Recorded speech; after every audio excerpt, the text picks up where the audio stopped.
నమస్తే రమగారు. నమస్తే జయ. రమగారు, మంచి చందమామ కథ చెప్పుకుందామండి. వాగ్దానం. పూర్వం బుద్ధిసాగరుడు అని ఒక వ్యాపారి ఉండేవాడు. మంచి పెద్ద బిజినెస్. పడవలు ఉండేవి ఆయనకి, నౌకల మీద 1,00,000, 2,00,000 బిజినెస్ తిరిగేది. ఒకసారి ఏమైందట, కోస్తా ప్రాంతానికి పంపించాడు. మన వైపు అనమాట. కోస్తా అంటే అదే కదా. అయితే వెళ్ళిన పడవలు మాయమైపోయింది. పోయినాయో కొల్లగొట్టపడ్డాయో వెనక్కి తిరిగి రాల. జనరల్గా ఈ వ్యాపారాలు చేసే వాళ్ళు ఏంటంటే ఇంట్లో ఏదో కొద్దిగా ఉంచుకుని మొత్తం అంతా బిజినెస్ మీదే పెడతారు. ఇక్కడ భూములు ఆస్తులు అలా ఉంచుకోరు. ఇతను ఉంచుకోలే పాపం. అయితే ఈ పడవలు రాల. ఒక నది తీరానికి రోజు వెళ్ళి అక్కడ చూసుకునేవాడు. చూడగా ఎన్నాళ్ళు గడిచినా రాలేదు. ఇంటి దగ్గర ఉన్న డబ్బు దాదాపుగా అయిపోవచ్చింది. చాలా దుఃఖంలో ఉన్నాడు. 2-3 వార్తలు కూడా వచ్చినాయి, కోస్తా దగ్గర కొన్ని పడవలు మునిగిపోయినాయి అని. అందులో కొన్నిట్లలో తనది కూడా ఉండుండొచ్చు, తనవి కూడా. చాలా దుఃఖంతో ఏం చేయాలో తెలియక నదీ తీరంలో కూర్చున్నాడు. అయితే అతనికి ఒక మరుగుజ్జువాడు కనపడ్డాడు నీళ్ళలోంచి వస్తూ. ఏమిటో దిగాలుగా ఉన్నావని అడిగాడు. ఏం చేయను బాబు, అంతా సంపద కొట్టుకుపోయింది, ఏమీ లేదంటే. సరే ఇతను అన్నాడు, సరే నీ జీవితాన్ని మారుస్తాను నేను, నీకు సంపద దొరికేలా చేస్తా, ఒక్క షరతు మీద అన్నట్ట మరుగుజ్జతను. నేను ఒప్పుకున్నాడు. ఏదో షరతు పెట్టాను. నువ్వు ఇప్పుడు ఇంటికి వెళ్ళంగానే నీకు మొదట ఎవరు ఎదురవుతారో, ఏది ఎదురవుతుందో అది నాకు ఇచ్చేయాలి. ఇప్పుడే ఎక్కర్లా, 12 ఏళ్ల పాటు నీ దగ్గర ఉంచుకో, 12 సంవత్సరాల తర్వాత అది నాకు ఇవ్వాలి, నేను వచ్చి తీసుకుంటా అంటే సరేనన్నాడు. ఈ మరుగుజ్జతను ఈయన కలిసి ఇంటికి వెళ్ళారు. ఇంటికి వెళ్తే ఈయన ఏమంటున్నాడంటే, రోజు ఆయన ఇంటికి వెళ్ళంగానే ఇంట్లో నుంచి పెంపుడు కుక్క పరిగెత్తుకుంటూ వస్తుంది. కుక్కని చేస్తే సరిపోతుంది కదా అంతేగా అనుకున్నాడు. కానీ ఏమైంది, ఆ రోజు ఈయనకి రత్నాకరుడు అని 4 ఏళ్ల పిల్లాడు ఉన్నాడు, ముద్దులు మూట కట్టేవాడు. వాడు ఎప్పటి నుంచో వాళ్ళ నాన్న కోసం వెయిట్ చేస్తున్నాడు. ఈయన వెళ్ళంగానే వాడు ఎదురొచ్చాడు. హడిలిపోయాడు. పిల్లాడిని ఇచ్చేయద్దు. మరుగుజ్జువాడు ఎదురొచ్చిన వ్యవహారాన్ని చూసుకుని 12 ఏళ్ళ తర్వాత మళ్ళీ వస్తానని వెళ్ళిపోయాడు. ఏం చేయాలో తెలియలే.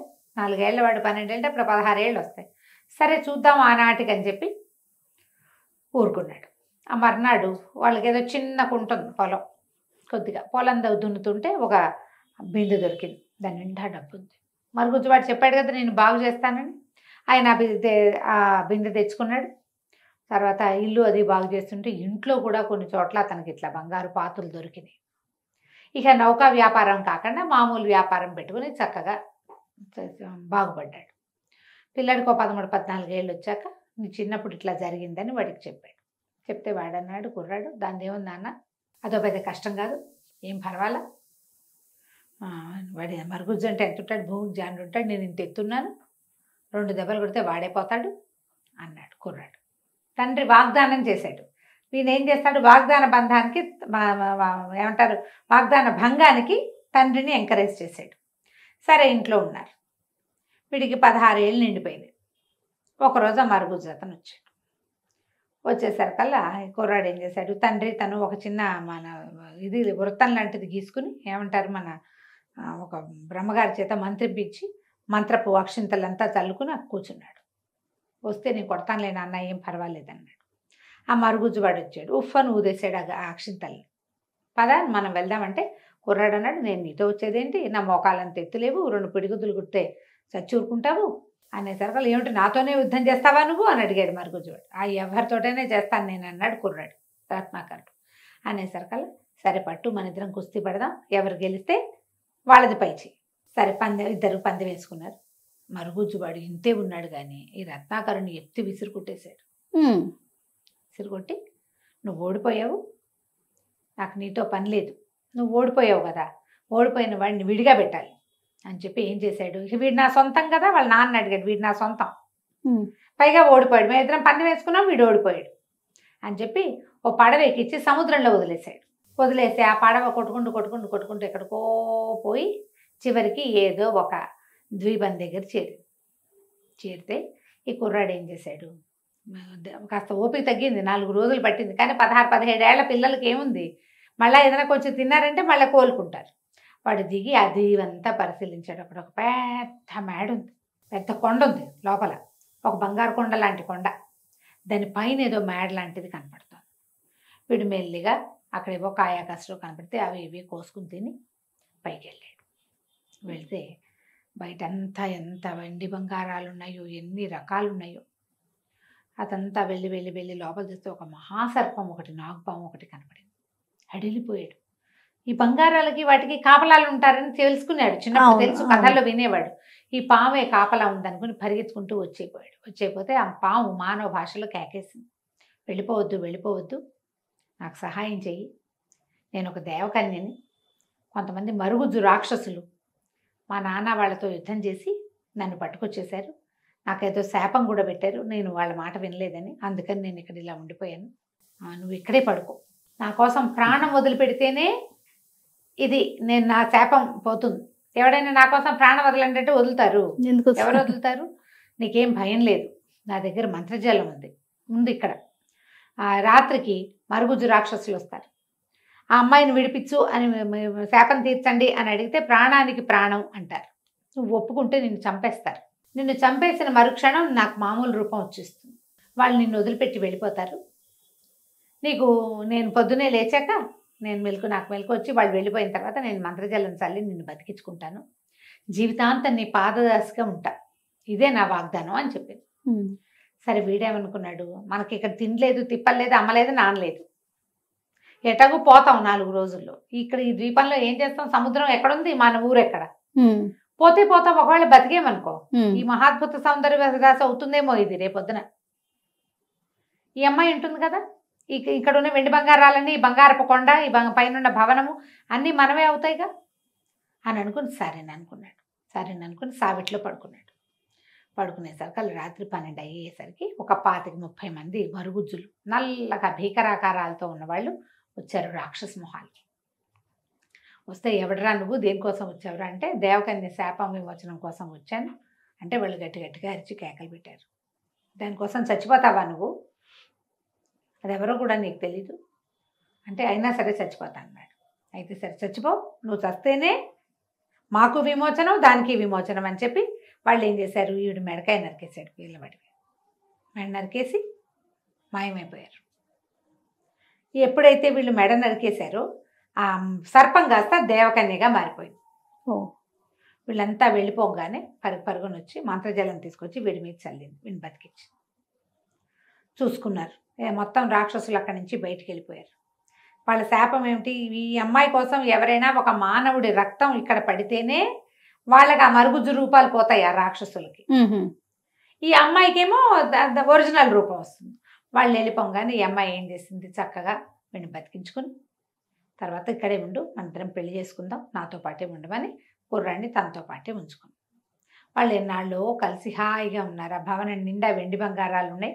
ఎప్పుడైతే ఈ రాక్షస మాయలు అవి తొలగిపోయినాయో చుట్టుపక్కల ప్రాంతాల నుంచి చక్కగా పని వాళ్ళు వచ్చారు, తోటలు దొడ్లు అన్నీ చక్కగా ఉన్నాయి. కొన్నాళ్ల పాటు హాయిగా ఉన్నారు. ఓ పిల్లాడు కూడా పుట్టాడు. పిల్లవాడు పుట్టిన తర్వాత వీడికి ఎంతసేపు నాన్నని చూద్దామని అనిపించేది.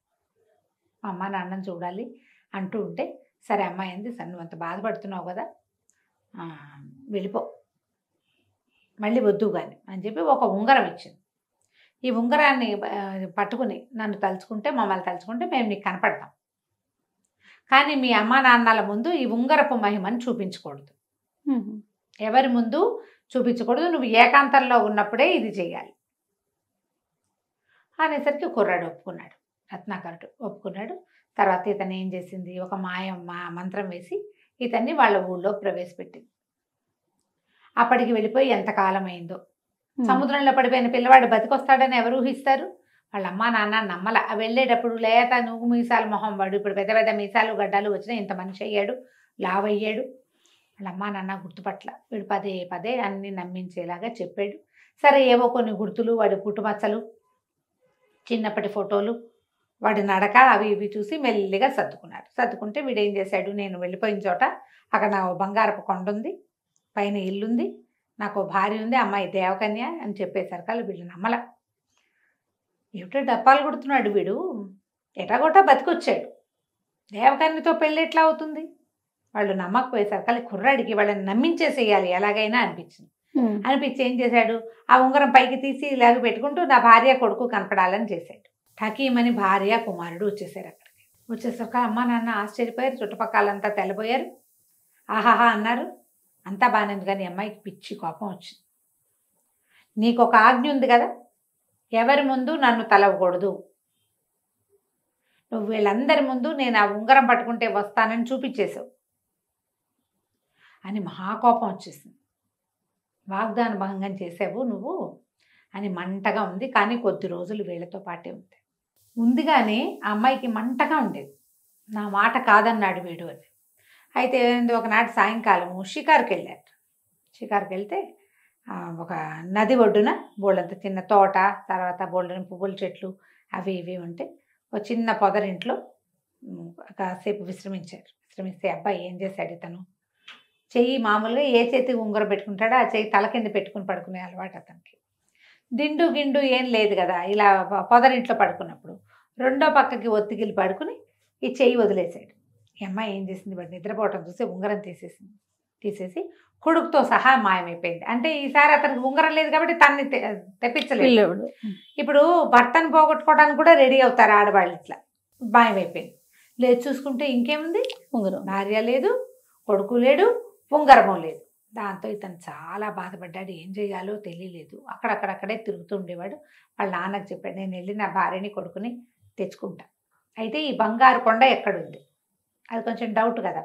అక్కడి నుంచి ఒక సముద్రంలో ఒక పడ వేసుకుని బయలుదేరి ఇతను రకరకాల ద్వీపాలు ప్రయత్నం చేసి చివరికి ఏదో ఒక ద్వీపాన్ని చేరితే ఆ ద్వీపంలో కూడా ఒక కొండ ఉంది.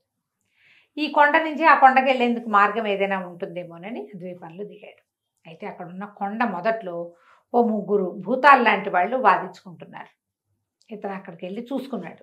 ఏం చేస్తున్నారంటే వాళ్ళ దగ్గర ఒక 3 వస్తువులు ఉన్నాయి. వాళ్ళేమో 2 ఉన్నారు. ఒకటి మెళ్ళో వేసుకునే దండ, ఒక ముత్యాల దండ లాంటిది. ఆ దండ ఉంటే ఎవరికి కనపడరు. అక్కడి నుంచి ఒక జత పావుకోళ్ళు, అవి వేసుకుంటే ఎక్కడికి కావాలంటే అక్కడికి వెళ్ళిపోతారు. అక్కడి నుంచి ఒక కత్తి, ఎవరినైనా చంపేయగలరు. దాంతో ఎలాంటి వాడితోటైనా యుద్ధం చేయగలరు. సరే ఇతను అన్నాడు, నువ్వు మనిషివి కదా, వాళ్ళే అడిగారు, నువ్వు మనిషివి, నీకు బోళ్ళని తెలివితేటలుంటే ఇవి మాకు పంచిపెట్టాను. ఎన్ని సినిమాల్లో వాడారో దీన్ని పంచిపెట్టమంటే వీళ్ళే. ఇతను అన్నాడు, అసలు వీటికి మీరు ఏదో పవర్స్ ఉన్నాయని చెప్తున్నారు, ఆ శక్తులు ఉన్నాయి లేదో నన్ను చూడనివ్వండి, ఏదో ఆ కత్తి నా చేతికి ఇవ్వండి. కత్తి గాల్లో ఇట్లా అన్నాడు. మెరుపులు వస్తున్నాయి దాంట్లో నుంచి. ఈ పావుకోళ్ళు వేసుకో, అక్కడ కావాలంటే అక్కడికి వెళ్తావు, ఇక్కడ కావాలంటే ఇక్కడికి వెళ్తావు అని పావుకోళ్ళు ఇచ్చారు. కాళ్ళకి తగిలించుకున్నాడు. అక్కడి నుంచి ముత్యాల దండ మెడలో వేశారు. నువ్వు ఇప్పుడు మాకు కనిపించట్లేదు, నువ్వు ఎక్కడున్నావు, ఎక్కడికో ఒక చోటకి వెళ్ళు, మేము పట్టుకోగలమో లేదో చూస్తామంటే ఇతను ఏం చేశాడు, ముందు కాసేపు ఆ చెట్టు కింద ఈ చెట్టు కింద ఉండి తర్వాత తట్టింది.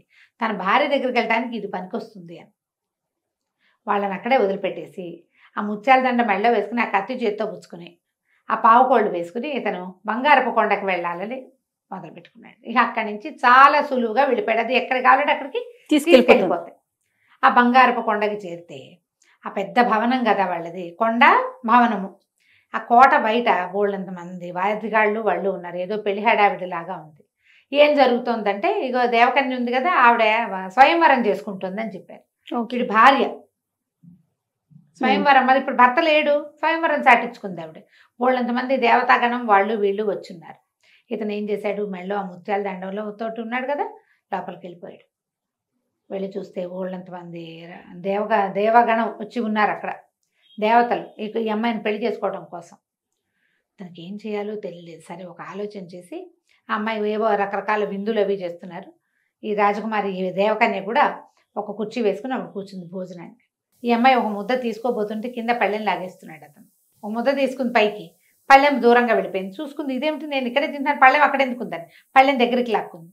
మళ్ళీ ఈ అమ్మాయి ముద్ద పైకి దిగానే పళ్ళెం లాగేశాడు. అతను ముత్యాల దండ ఉంది కదా, అతను కనిపించడు. అమ్మాయికి అర్థం కాలేదు, నాకే చాలా మాయలు వచ్చు, నన్ను మించిన మాయ ఏదో ఇక్కడ నడుస్తోంది. ఆ ముత్యాల దండ ఇంకా పెద్ద పెద్ద బలమైనది అనమాట, వీళ్ళ మాయల కంటే ఎక్కువ బలమైనది. ఇదేమిటి ఇట్లా అయింది, ఎందుకు ఇలా అవుతుంది అని ఆశ్చర్యపోయింది. లేచి నిలబడగానే అమ్మాయి కూర్చుని కుర్చీ కూడా జరిపేస్తాడు. రకరకాల మాయలు నడుస్తుండేసరికల్లా అమ్మాయి చాలా ఖిన్న వదనంతో అయిపోతుంది, ఏదో జరుగుతోంది అని. అప్పుడు ఇతను ఏం చేశాడంటే తన మెడలో ఉన్న దండ తీసి కనపడ్డాడు. మా నాన్న నా చిన్నప్పుడు నన్ను మరుగుజ్జువాడికి ఇస్తానని వాగ్దానం చేశాడు. వాగ్దాన భంగం చేసి నన్ను పోగొట్టుకున్నాడు. ఓకే, నేను ఆ ఉంగరం పెట్టుకుని ఎవరి ముందు నిన్ను తలవను అని నీకు వాగ్దానం చేసి పొరపాటున ఆ వాగ్దాన భంగం చేసి నిన్ను పోగొట్టుకున్నా. నువ్వు నీ రూపాన్ని మారిస్తే, రూపం మార్చుకునేందుకు నీకు అవకాశం ఇచ్చి ప్రాణత్యాగం చేస్తే నాకు పాదదాసిగా ఉంటానని చెప్పావు. నువ్వేం పోగొట్టుకుంటావో ఈ వాగ్దాన భంగం చేసి. మేమిద్దరం వాగ్దాన భంగం చేసి ఈ పరిస్థితి వచ్చింది మాకు. మరి నువ్వేం పోగొట్టుకోవడానికి సిద్ధంగా ఉన్నావు అంటే అమ్మాయి చాలా కష్టం వచ్చింది. నిజమే, నేను కూడా అదే చేస్తున్నాక. మనుషులు వాగ్దానాలు నిలబెట్టుకోలేరని నేను అతన్ని తిట్టాను. నేను చేసేది కూడా అదేగా. ఏం చెప్పింది అమ్మాయి? నన్ను రక్షించు, నా కోసం నీ ప్రాణం ఇవ్వు, నీకు పాదదాసిగా ఉంటా, నువ్వు బతికున్నంత కాలం అని చెప్పింది. వీడు బతికే ఉండగా నేను ఇంకోటి పెళ్లి చేసుకుంటే వీడికి పాదదాసిగా నేను ఎట్లా ఉంటాను? ఆ అమ్మాయి నిశ్శబ్దంగా ఈ పెళ్లి క్యాన్సిల్ చేసుకుంది. నాది పొరపాటు, కోపంతో నేను ఈ పని చేయబోయాను. మీ నాన్న లోభంతో వాగ్దాన భంగం చేశాడు, కుమారుడు పిచ్చితోటి. నువ్వేమో నిన్ను నమ్మించాలన్న పిచ్చితోటి చేసావు, నేనేమో నా మాట వినలేదన్న పిచ్చితోటి వాగ్దాన భంగం చేస్తున్నాను. కాబట్టి నేను వాగ్దాన భంగం చేయను, నీ పాదదశగానే ఉంటా. నువ్వు మనిషిగా ఎంతకాలం జీవించి ఉంటే అంతకాలము నీతో ఉంటా. ఎందుకంటే అమ్మాయి అలాగే యంగ్గా ఉంటుంది, నేను ముసలాడైపోతాడు క్రమంగా. పెళ్లి క్యాన్సిల్ చేసుకుంది. మళ్ళీ భర్తతో పిల్లవాడితోటి ఉండటం మొదలుపెట్టింది. అప్పుడప్పుడు పెళ్లి కింద భూలోకంలో కూడా వెళ్ళి, అదే ఆ సముద్రాల అవతల ఉన్న వాళ్ళ ఊరికి కూడా వెళ్ళి వాళ్ళ అమ్మ నాన్నను కూడా చూసి వచ్చేవాళ్ళు. కథ కంచికి మనం ఇంటికి. నమస్తే అండి. నమస్తే జయ. సుమన్ టీవీలో మీ పర్సనల్ అండ్ బిజినెస్ ప్రమోషన్స్ కోసం కింది నెంబర్కి కాంటాక్ట్ చేయండి.